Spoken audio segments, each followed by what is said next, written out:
Yo quisiera compartir con cada uno de ustedes en el libro de Éxodo, en su capítulo 23. Para los que tienen ahí sus Biblias, mis hermanos, por favor, Éxodo capítulo 23. Vamos a seguir con nuestras lecciones, y para los que han estado en diferentes lecciones, hemos estado meditando de los versículos 1 hasta los versículos 11. Hoy nos toca ver un poco el 11, 12, 13 para conectarnos a la otra sección del estudio de la palabra del Señor. Y dice así entonces la palabra del Señor, Éxodo capítulo 23, versículo 11. Mas el séptimo año la dejarás libre para que coman los pobres de tu pueblo, y de lo que quedare comerán las bestias del campo. Así harás con tu viña y con tu olivar. 6 días trabajarás, y el séptimo día reposarás para que descanse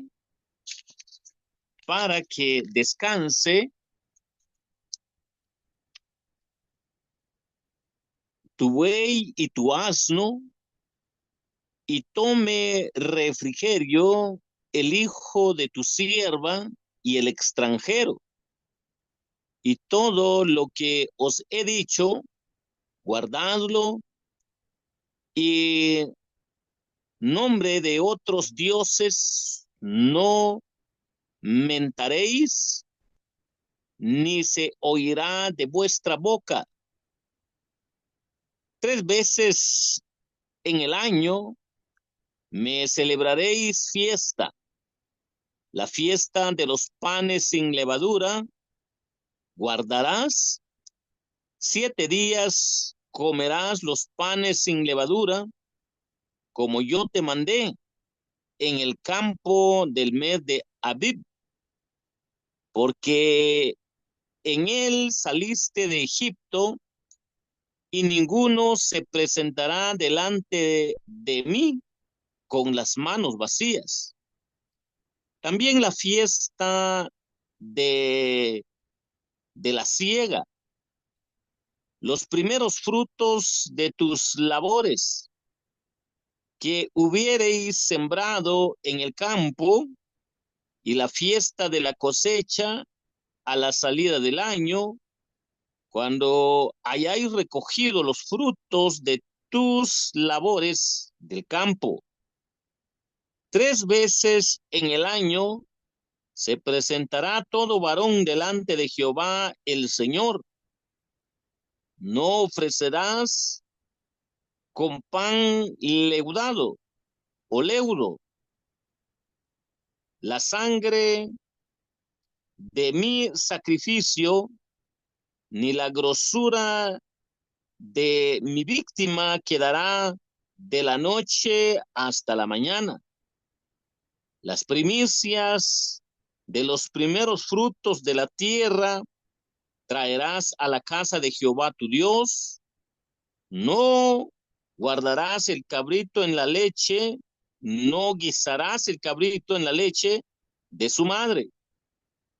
Y aquí yo envío mi ángel delante de ti para que te guarde en el camino y te introduzca en el lugar que yo he preparado.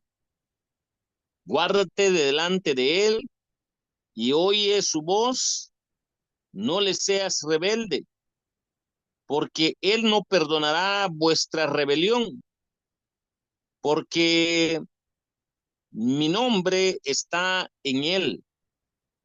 Pero si en verdad oyeres su voz e hicieres todo lo que yo te dijere, seré enemigo de tus enemigos, y afligiré a los que te afligieren, porque mi ángel irá delante de ti y te llevará a la tierra del amorreo, del eteo, del fereceo, del cananeo, del jebeo y del jebuseo, a los cuales yo haré destruir. No te inclinarás a sus dioses, ni les servirás, ni harás como ellos hacen.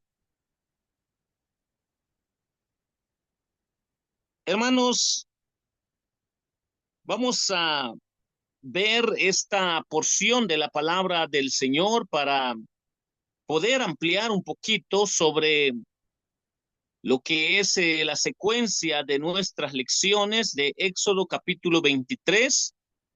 Hemos ya visto los versículos 1 al 9 y tenemos que conectarlo un poco, hermano, a cómo iniciamos para que nosotros veamos qué nos dice la palabra del Señor en cuanto a sus leyes. Hemos aprendido que hay leyes verticales, leyes horizontales. Hemos aprendido de que los 10 mandamientos son resumen de las 613 y la síntesis de los 10 mandamientos está en dos. Para poder nosotros comprender esa amplitud, pues este texto nos ayuda para ver las diferentes áreas de aplicación de la ley, de lo que significa cada uno de ellas, para poder nosotros aprender en diferentes direcciones la interpretación y la aplicación de la ley. Entonces, podemos ver, hermanos, que en la primera sección del versículo 1 al versículo 9, tal y como hemos visto en las lecciones anteriores, hemos aprendido sobre leyes contra la falsedad y justicia. Estas leyes que hemos aprendido ya en 2 semanas atrás nos ayuda para ver lo que es terrible delante de Dios, estar falseando, y lo que es la justicia de Dios de manera perfecta. Y nos ayuda para que nosotros podamos recordar entonces que en la secuencia de lecciones que traemos, aprender grandes lecciones para ver cómo está nuestra relación con Dios y nuestra relación con nuestro prójimo.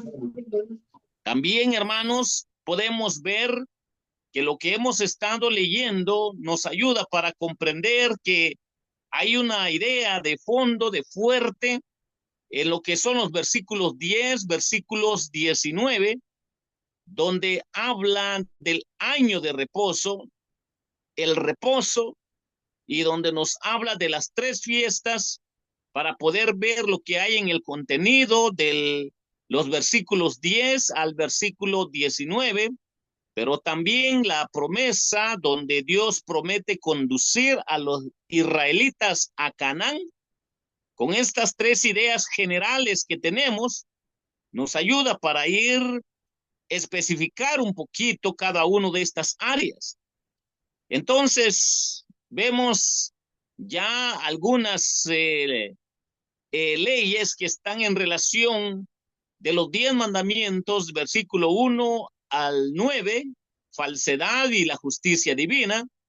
Vemos también 10, 19, en lo que nos habla del día de reposo y las 3 fiestas, pero también la idea que tenemos de estos versículos nos ayuda a ver la generalidad que hay en cuanto a que Dios promete conducir a los israelitas a Canaán para ver un trasfondo general. Pero para empezar a especificar un poco, podemos ver entonces que en la ley de Moisés hay un sentir moral sólido, ético, en lo que hemos aprendido, pero también podemos encontrar ahí de una manera tan sorprendente una verdadera sabiduría política para los problemas sociales, familiares, problemas culturales, problemas éticos. Podemos ver que aquel que se hace de la palabra del Señor se va a dar cuenta que en esta ley de Moisés hay un sentir moral y ético muy sólido, pero también una verdadera sabiduría política para guiar a una nación. Uno de los presidentes sobresalientes que ha tenido Estados Unidos en su historia, él confiesa diciendo, es imposible gobernar a un país sin los 10 mandamientos, sin las escrituras. Y él lo decía porque algo entendía de lo que en realidad hay en el fondo de la palabra del Señor para poder gobernar a una nación, a una familia y poder dar las salidas para cada adversidad que se presenta. Y entonces, a la luz de la palabra del Señor, si hay solidez moral, si hay verdadera sabiduría política que emana de la misma naturaleza de Dios, solo tenemos que aprenderlos para interpretarlo y aplicarlo. También podemos ver que en el fondo, en lo que hemos visto, Dios demanda de la adoración. Dios demanda adoración exclusivamente a Él y solo a Él. Y podemos nosotros ver que la separación de Israel del mundo pagano también es una advertencia, está escrita en la ley de Dios. Desde la antigüedad, Dios sabía del pensamiento, de la cultura, de la práctica, de la moral, de las emociones, sentimientos, de las actitudes de cada cultura, de cada nación, de cada país. Dios sabía que eran paganos y nos ayuda a comprender por qué Dios le recuerda a su pueblo que ellos deben de vivir separadamente del mundo pagano porque pueden ellos caer en esas prácticas que no agrada a Dios. Entonces, podemos ver que ninguno de las partes, amistades, que también encontramos en el fondo de estas leyes, en los primeros versículos del 1 al 9, pero también del 10 al 19, podemos ver algunas ideas fuertes que tenemos acá, que ninguno de las partes, de las amistades, testigos ni opiniones comunes deben movernos a minimizar las faltas graves. Esta ley nos ayuda para poder aprender a tener una relación correcta con la sociedad, con las familias, con las leyes que hay dentro de cada sociedad, pero que sobre todo aquellas leyes que están en el orden de nuestro Creador para glorificarlo y ser ejemplo. Y lo que acá nos dice en cuanto a sus leyes es que nosotros no debemos de hacer chiquito las faltas graves. No hacer chiquito las faltas graves para poder justificar la actitud de alguien o para poder sembrar discordia.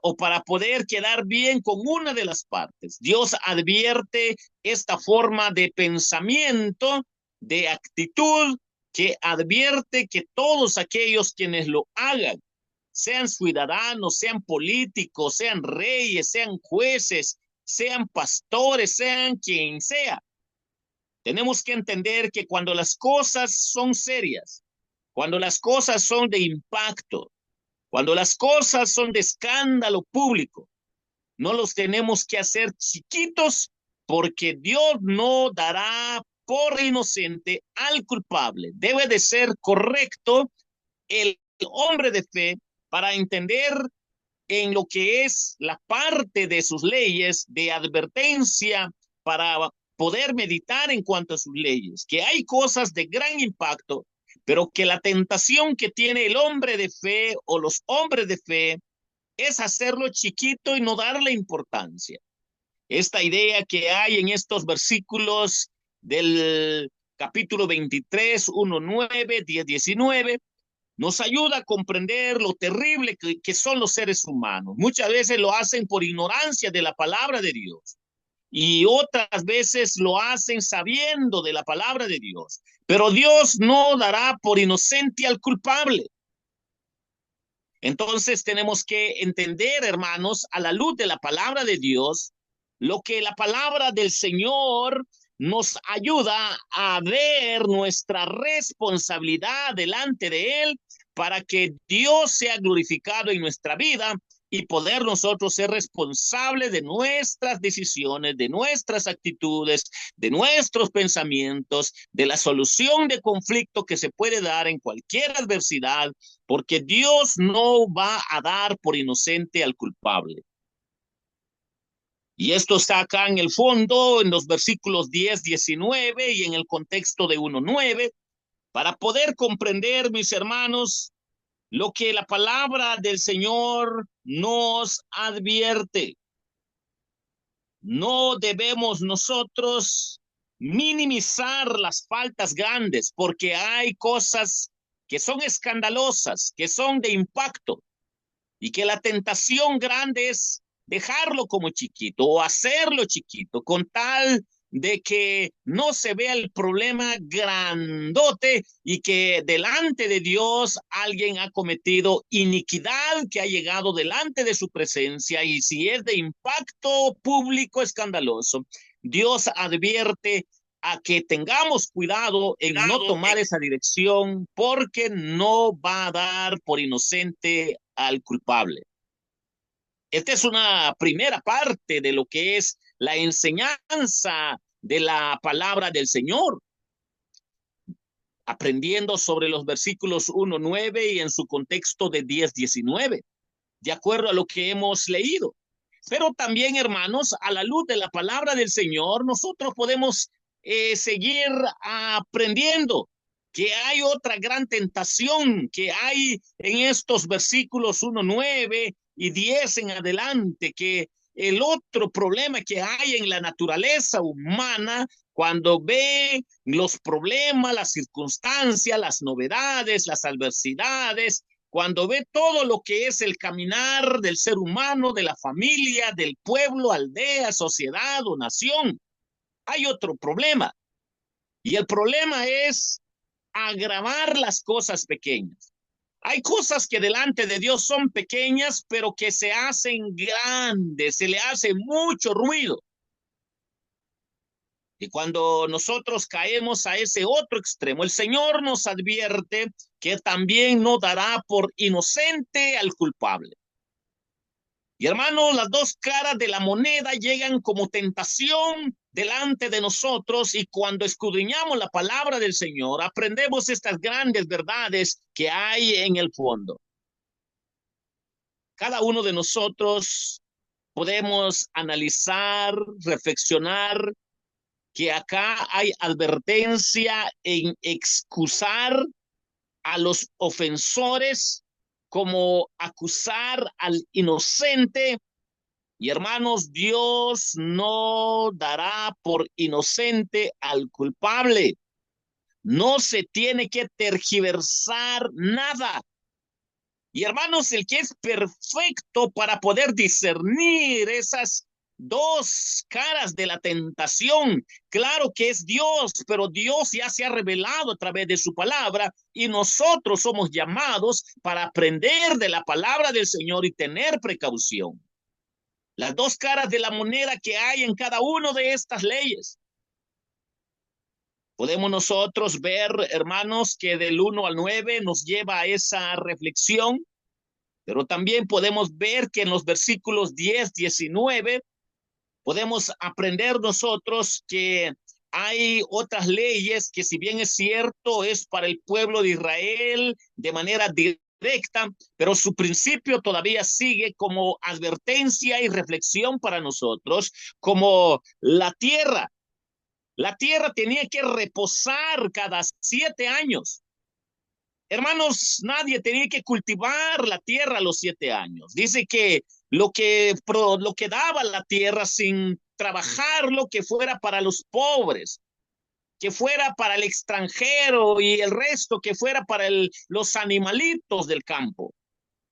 Cuando vemos esta ley, pues nos ponemos a pensar en muchas leyes que hay en relación de esta ley, que están en otros textos bíblicos, pero esta base nos ayuda a comprender que muchas veces se habla de un día sábado que hay que guardarlo estrictamente de parte de grupos religiosos, pero cuando se les pregunta si descansan su tierra o lo que hay en diferentes áreas acá, pues lo único que dicen, bueno, es que nuestra tierra no tiene que descansar. Entonces hay algo que no está funcionando en el pensamiento religioso de estos grupos, en su práctica y con una interpretación muy desequilibrante. Pero podemos ver acá la advertencia, lo que hay en esta ley, que la tierra tiene que reposar cada 7 años. ¿Y qué nos ayuda a comprender? ¿Qué nos ayuda a aprender acá sobre esta ley?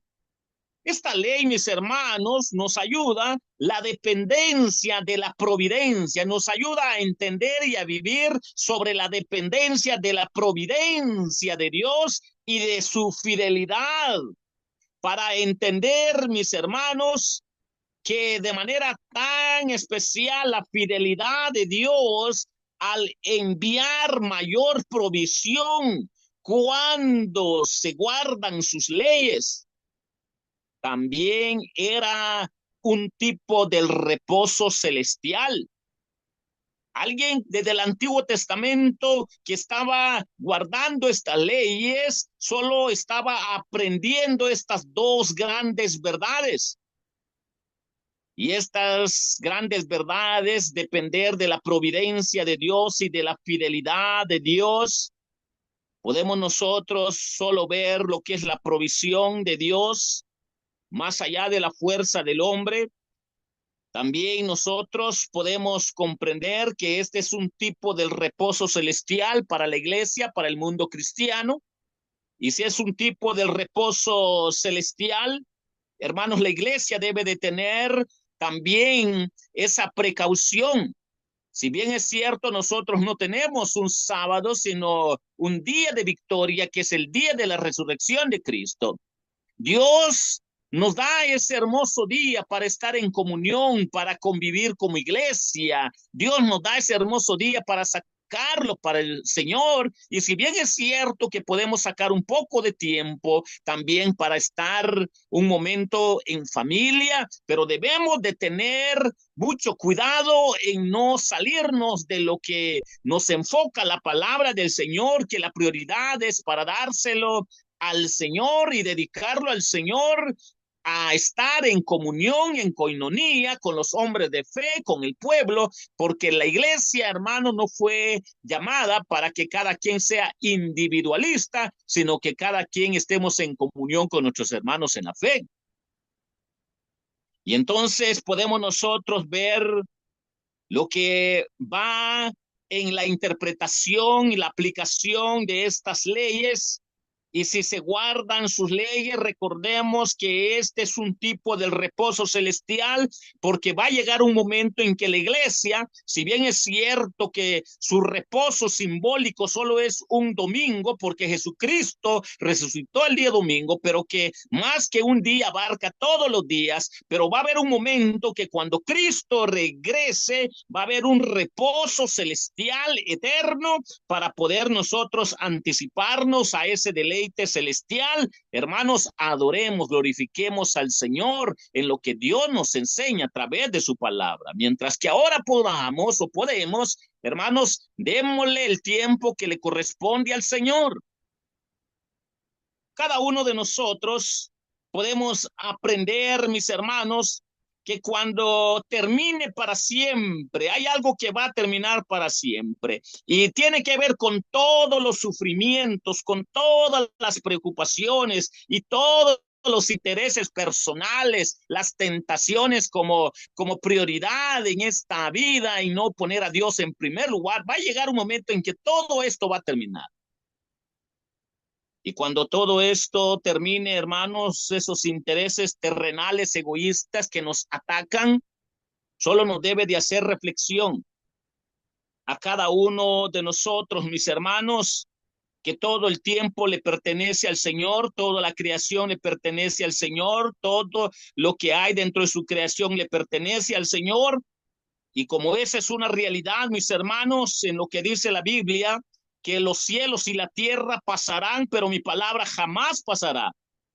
Nos ayuda a comprender que hay algo de fondo que le da sentir a lo que Dios está enseñándonos en todo su contexto, hermanos, porque en la palabra de Dios nosotros podemos encontrar, de acuerdo a estos versículos 10 al 19, de que, mis hermanos, también se prohíbe estrictamente todo respeto por los dioses de los paganos.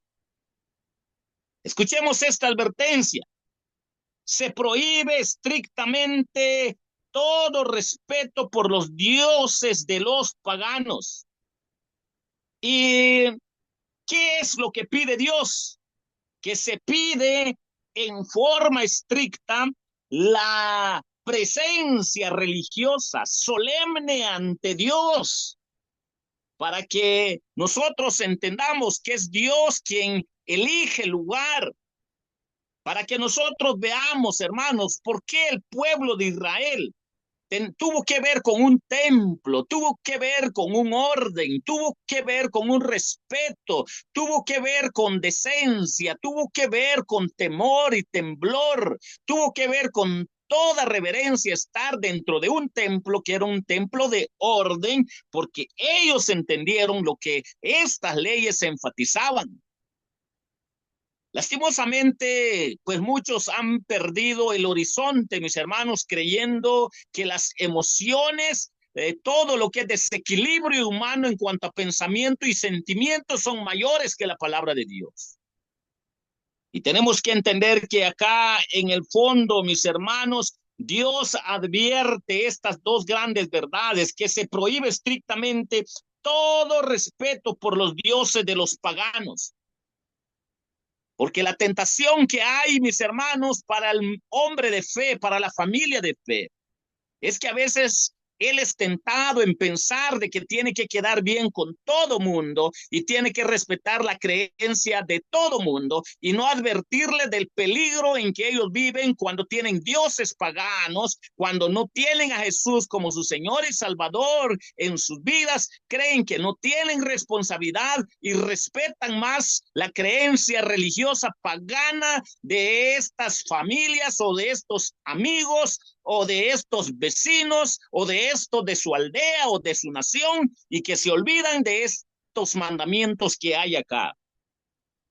Si se prohíbe estrictamente todo respeto por los dioses de los paganos, hermanos, en el libro de Hechos hay varios ejemplos de cómo Pablo trataba con aquellos grupos que eran fanáticos religiosos y teniendo muchos dioses paganos, de qué manera él trataba con ellos para que nosotros podamos entender sobre cómo es lo correcto, cómo actuar, pero nunca caer en un ecumenismo o sincretismo con tal de no tener enemigos, pues sabiendo de que estas personas van en camino de perdición, en camino de, tristemente, mis hermanos, de condenación, y nosotros nos callamos en no decirles la verdad que es en Cristo. Hermanos, estamos siendo tentados en que no entendamos lo que acá está en el fondo. Si se prohíbe estrictamente todo respeto por los dioses de los paganos, tenemos que hablarles la verdad. Y por eso se pide en forma estricta la presencia religiosa de cada ciudadano judío solemnemente ante Dios, donde Dios elige el lugar, el tiempo, para que ellos entiendan que están ante un Dios puro, santo, un Dios tan perfecto que no merecemos ni estar ante su presencia, donde nosotros debemos sentirnos indignamente que si estamos delante de Dios es solo por su pura gracia, por su pura misericordia, porque nadie merece estar ante la presencia de Dios, sea pastor, sea diácono, sea líder, sea quien sea, nadie merece estar ante la presencia de Dios, y por esa razón se le advierte al hombre de fe, por favor reverencia, por favor respeto, por favor orden, por favor tienen que aprender estas grandes verdades que nos enfoca la ley mosaica, porque el pueblo de Israel tuvo que actuar de manera ordenada y reverente en el templo, porque sabían lo que estaba en el fondo de cada uno de los contenidos de las diferentes áreas de la ley mosaica. Hermanos, podemos encontrar estas grandes verdades para que nosotros podamos ver y seguir aprendiendo todo lo que es la interpretación y aplicación de estas leyes, para ver que si nosotros queremos madurar, tenemos responsabilidad. Para que entendamos que no son emociones y sentimientos. Si bien es cierto, no podemos quitar nuestras emociones y sentimientos en un culto de carácter religioso, hermano, no lo podemos quitar, pero no es lo que determina qué es la verdad, sino lo tiene que determinar la palabra de Dios con lo que Dios mismo ha revelado, porque nuestros sentimientos nos engañan, nuestras emociones nos engañan.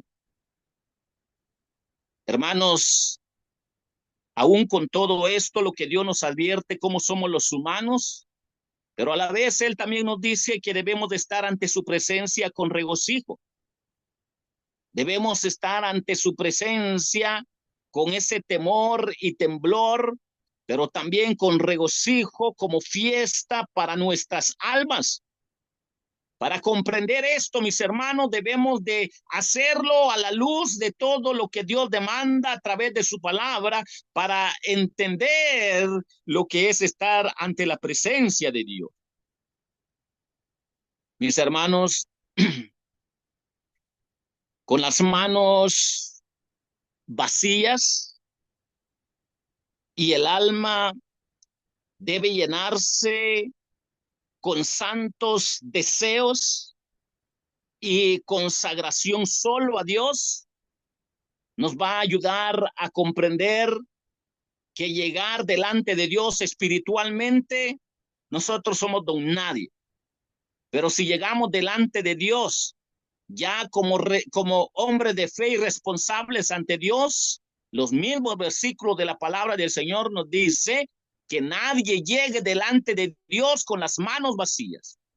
Espiritualmente, en el sentir de que no somos dignos de estar ante su presencia, sino indignos. Y aún siendo indignos, el Señor en su misericordia nos tiene ante su presencia. Pero también nos dice, si vienen a mí, si se deleitan en mí, si quieren saciar el alma, también tienen que aprender que no tienen que venir con las manos vacías. Tienen que traer sus ofrendas, tienen que traer sus primicias, tienen que traer su diezmo, tienen que traer lo que le pertenece a Dios mismo, porque nada nos pertenece a nosotros, todo le pertenece a Dios. Nosotros solo somos administradores. Y entonces, hermanos, ver las precauciones que hay en cada una de estas leyes para comprender nuestra responsabilidad. Podemos nosotros ver por qué tenemos que llegar delante del Señor con temor y temblor. Espiritualmente no somos dignos de estar ante su presencia, sino solo por la dignidad de Cristo es que estamos delante de Dios. Pero a la vez tenemos que reconocer que todo lo que existe le pertenece a Dios. Por eso debemos de alabarle y adorarle con nuestro tiempo, nuestros talentos, nuestra ofrenda, nuestra primicia o nuestro diezmo. Y aunque no quiero tocar tema de primicia y diezmo ahorita, pero lo que había para el pueblo de Israel era para que lo pudieran vivir, lo pudieran aplicar, lo pudieran atesorar en su corazón, porque como pueblo se les demandaba a comprender que si Dios les pedía es porque ellos tenían que aprender de que todo le pertenece a Dios, no hay nada de nosotros. Hermanos, debemos regocijarnos ante su presencia, pero el regocijarnos ante la presencia de Dios no quiere decir que nuestro sentimiento y emoción sea el que domine. No, no, no, no, no. tiene que ver con la responsabilidad integral de cómo está nuestra relación con Dios para que seamos más íntegros, el estar adorándole, el estar ante su presencia, el estar en reverencia, el estar en orden, porque somos tentados a ser muy emocionalistas, a expresar mucho sentimentalismo, pero no vivimos con la integridad de la palabra de Dios y nosotros tristemente caemos en nuestra propia trampa porque Dios conoce nuestro caminar, que muchas veces, aunque alguien esté cantando de manera gozosa y fuerte y alegre, ahí su conciencia a través de la palabra de Dios que lo acusa que no es íntegro delante de Dios, que no es responsable delante de Dios. Por eso, hermanos, debemos de tener mucha precaución. Debemos de tener mucha precaución para regocijarnos delante de Dios, porque Dios nos demanda de estar ante su presencia con temor y temblor, pero también como fiesta para nuestras almas. No debemos de llegar ante la presencia de Dios con las manos vacías, no en el sentir de que nos pertenece a nosotros, sino en el sentir de reconocer que todo le pertenece a Dios. Y si el alma debe de llenarse con santos deseos y consagración, debe de ser solo para gloria de Jesucristo, debe de ser solo para gloria de Dios Padre, para que toda gloria, toda honra sea para nuestro Señor Jesucristo. Mis hermanos, que el Señor les bendiga.